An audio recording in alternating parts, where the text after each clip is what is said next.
Good morning, folks. Welcome to the last edition this week of the Morning Glory Sessions.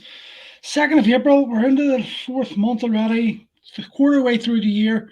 What have you done with yourself? Have you actually achieved any of your goals you're setting out to do so far, or have you just let it go, slip aside like every other year? But that's what I'm here to talk about. Today I'm talking about your inner child and rediscovering it. And the reason I'm doing this is because on Sunday, I think it was Saturday or Sunday, I was in Hillsborough Forest and I had my two with me this weekend. Now, by the way, there's four kids here, so they're probably going to be running out, going crazy. Nothing they can do. The joys of being a parent. But I was with my kids, and myself, Gail, and Sive and Evelyn were in Hillsborough, and we went through the forest rather than just stay on the path. We went through the forest and had to give the kids a bit of adventure. And if you go into Hillsborough, you'll notice there's like loads of these wee huts built from the broken trees, the broken branches. So we found one that was half um half done. Like literally there was a skeleton frame, and we just started to pick up sticks and the start building the hut up. And this progressed into like a good 2 hours of us forging around the forest, picking up smaller branches and putting them on top and getting the moss built up. And what it done for me was I got lost for 2 hours nearly. I completely forgot about COVID. I forgot about the gym being closed. I forgot about all the other stresses I had. And I literally zoned in on that moment and having fun. And I became that 8 year old wee boy who gets excited when they're building tents and they're building dens like you used to back in the 80s. And it brought me back to that childhood joy. And then I started noticing was that Sive got so into it, it was ridiculous. And she literally said to me, "This is the most fun I've had in so long." And it sort of dawned on me that, like, our age, our generation is getting, my generation, it's getting to that age, that point in life where we're forever saying, "Oh, in my day, it was so much better, blah, blah, blah." You know the way your granddad done it and your dad done it.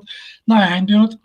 And then we're sort of like holding on to that romantic view of what childhood was like for us, even though the reality was childhood back in our day was probably boring as fuck in the reality world. We've got like a beautiful distorted vision of what our childhood was and the fun times, forgetting about being stuck in the car for 2.5 hours with a colouring book and going over bumps and you couldn't do it. And you had no iPads them days. And you had nothing to entertain you, and you were just stuck bored playing shit like I Spy and all. But that's the bad thing about our childhood, and like the good thing about the kids' technology or the good kids' childhood is the technology. Technology is a tool. It's not something that we should like bastardize all the time. It's it's allowing kids to learn more. It's allowing kids to interact more. So there's good and positive points. The problem is it's being abused as a tool, not actually being used. Kids are becoming addicted to it. That's the problem. And to be able to experience, to give side the experience of what it was like in my childhood. You can hear them now. We're all playing dogs out there. To give them the chance to experience what it was like for our childhood was a fantastic experience for me. It was unique. I never really thought that they would be into building dens and building the huts the way they got into it. And it just sort of showed me that it doesn't matter what age the kids are. It's all about, kids want to be kids. They want to have fun. They want to let their imaginations run wild. And as adults, we went through that child phase. We know what it's like to be kids. And inside of us is that romantic idea of what our childhood was like. And building that tent brought me back to one of those romantic times, that nice time, and when it was fun, when you were anticipating how your den was going to look and the tent was going to look. And we started gathering moss, and was then once we put all the branches on the tree on the hut, we then got moss and we covered it with moss, so it ended up like a proper tent. And I absolutely fucking loved it. It was one of the best times I've had in a long time, simply because I was living in the moment. I'd give myself permission to not worry about. I'm a 43-year-old man and I must act like a 43-year-old man. I became that child again. And because I became the child, the stress lifted. And for those 2 hours, I had so much fun. And so much so that today, we just thought to ourselves, fuck, it's a nice day outside. We're going to go to Murlock today and we're going to bring the sleigh and we're going down the sand dunes and we're just going to have fun going down the sand dunes, because why the fuck not? It's fun. It's life's meant to be for living. And I think this last 12 months, has sort of conditioned us out of realizing that, remembering that. Do you know, regardless of what's happening around us, we're here for a short time. Gail and I were actually talking about this last night, and we were saying that, it's like there's nothing. Jackson, quiet. It's like there's nothing we can do. As we were watching that show, The Dissident. It's on Prime. It's about the assassination of that Saudi Arabian journalist in the Saudi Arabian consulate in Turkey. And it's a very good show. It's a very hard show to watch. It's very brutal and very painful to watch and see what that man went through. But I sort of told Gail, I turned around to Gail, was like, do you know something? You're seeing footage of him walking into the consulate, and you're seeing footage of him walking to the consulate, and I was like, he didn't realize that he was in the last hours of his life, literally in the last hours of his life. And then the conversation evolved, and we were like the two of us don't know when. None of us know when it's going to happen, and we are completely powerless to stop this happening. And it's very it's intimidating. It's a scary thought to think that one day, and I said to girls, like one day, one of us is going to be sitting here on our own, and the other one's dead, and the other one's to keep going. And that's just life, isn't it? That's just what. And I know it sounds morbid, but the point is that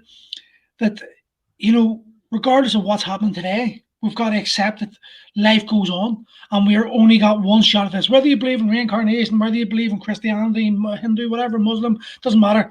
The reality is, we've got the Paul Murray, the person I am today. I've got one shot at this life, and when it ends, it ends. So why the fuck are we allowing like COVID, and why are we allowing these restrictions to prevent us from living our lives to the maximum? Like, okay, so we can't go on holiday, we can't do all this shit. That's depressing, that's terrible. But there is shit we can do, and it's getting yourself in that mindset of a child where everything's an adventure, everything's a game, everything's fun. When you allow yourself to slip into that sort of mindset, well, then it doesn't matter if you're in Murloc or in Marbella. It doesn't matter. It's the point is being there at that moment and enjoying that time and enjoying the fun and just having the crack with whatever you're doing. And that's what kids teach us so well.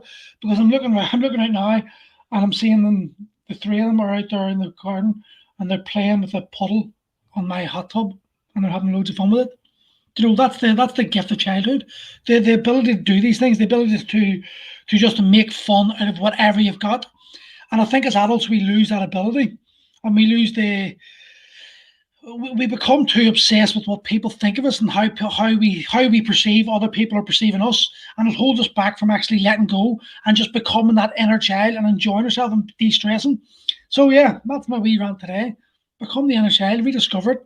Now I'm away to Murloc to get on a sleigh and a sand buggy and slide down the sand dunes, because fuck it, I'm only living once. I'll see you all Monday, and have a good Easter.